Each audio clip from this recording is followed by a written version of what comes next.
Hi, this is John Wilson, student number W1899954. This is a demonstration video of my Westminster shopping application. I'm going to run it for you now. As you can see, here is the Westminster Shopping Manager.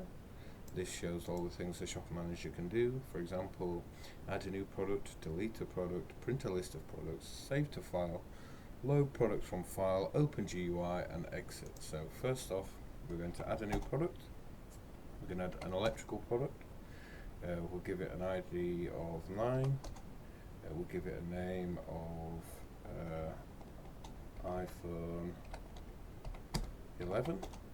The brand will be Apple. Warranty now. We'll go for a warranty of 12 months. Set the price at 1200. Number of items, we'll go with 14. So iPhone 11 has been added to the system. Now let's go and add a clothing item. For the product ID, we'll go for 34, just for simplicity. Now let's add all of our other information. Let's enter our product name, which will be clothing item, swoosh shirt. So now we're in the info. I'm gonna make it brand Nike. Color. Gonna go white. And size. We'll go with extra large. So now we've added that. We'll select a price. I'll show you something in a second. Just one sec. So we'll go with £50 for that. Number of items. So it said that the products weren't allowed to exceed 50. So here I'll try and add 51 of that product. As you can see, maximum items exceeded. Please enter number less than 50.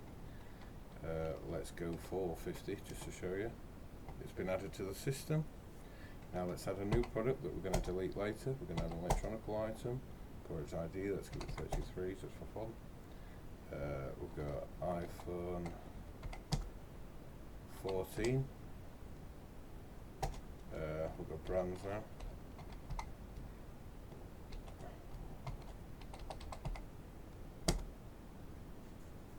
Warranty.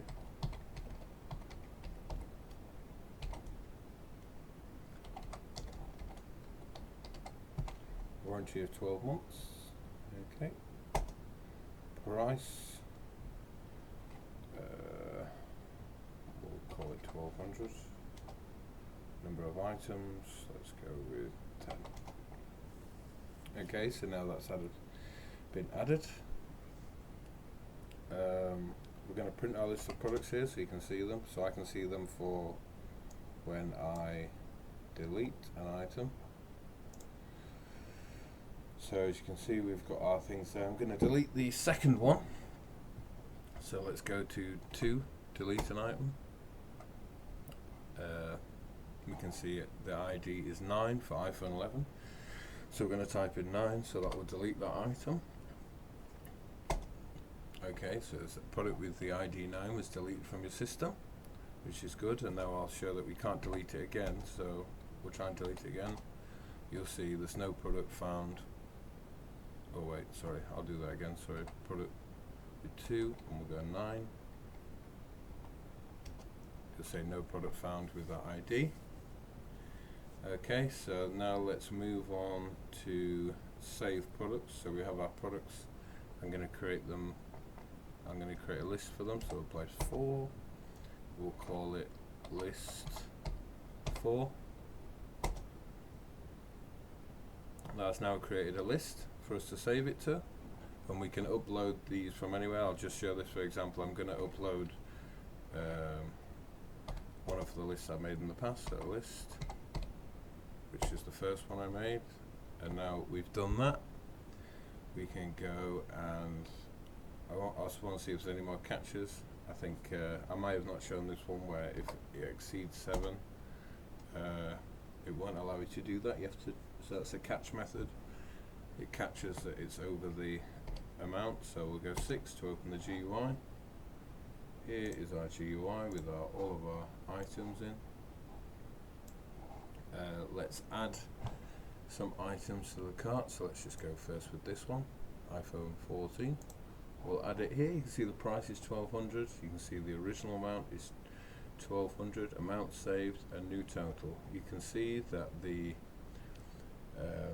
amount saved does not increase until we add 3 of the same type. So I'll add another one here, and let's make it easier so we can just use this drop down menu to go straight to electronics. Let's add another one. See, now we've added 3, it shows us the amount that we've saved, and now if I go over to clothing and add a clothing item and add it to the cart, it will not give the discount until we add 3 different clothing items. So we'll do that 3 times and you'll see the amount saved here will change. So now it has applied the discount because 3 items of clothing have been added. So yeah, that's how that works. As you can see, we've got our detailed information, our selected product details. It shows all the information relevant to our selected product. If we go here, I can show you another interesting thing that I managed to do here. So we'll add one more. We'll add, now when I add this last one, you can see that when the quantity is less than 3, it is highlighted in red to let you know that the quantity of this item is low. This is great for the thing. I didn't want to fully delete it because if the quantity goes to 0, I still want you to be able to see it, because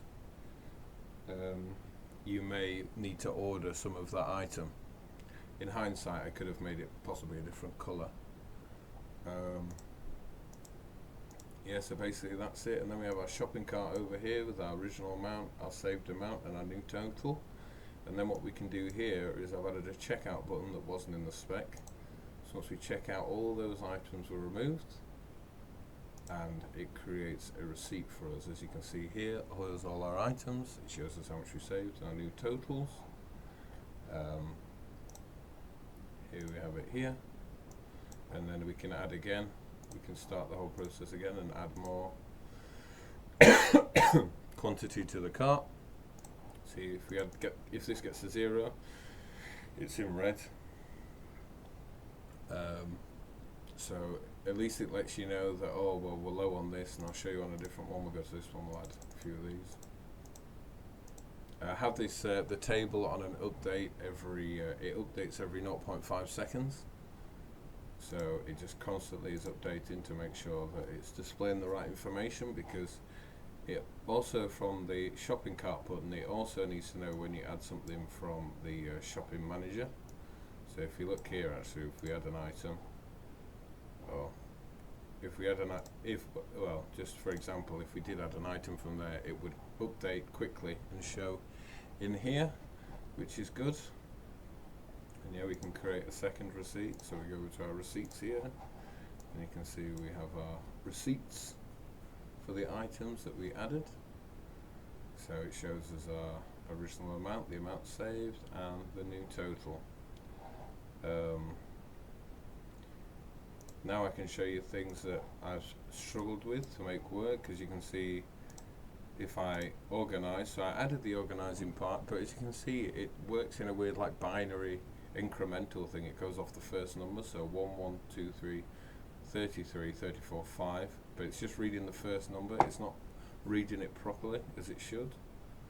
But I tried to implement it, but I struggled to do it, and it's done the same here, where it goes 1, 2, so it thinks that's it thinks that number's bigger than that number. I couldn't figure out a way to figure that out here as well. 0, 1, 2, 4, 9. So it's not going off by the size of the actual number. It's going off by, I guess it's like a binary version of it. but in here you can still select by clothing items and sort alphabetically, which is good. But yeah, that's my code. I hope you enjoyed the video. I hope I get a decent mark for it. I did try really hard, and thank you very much.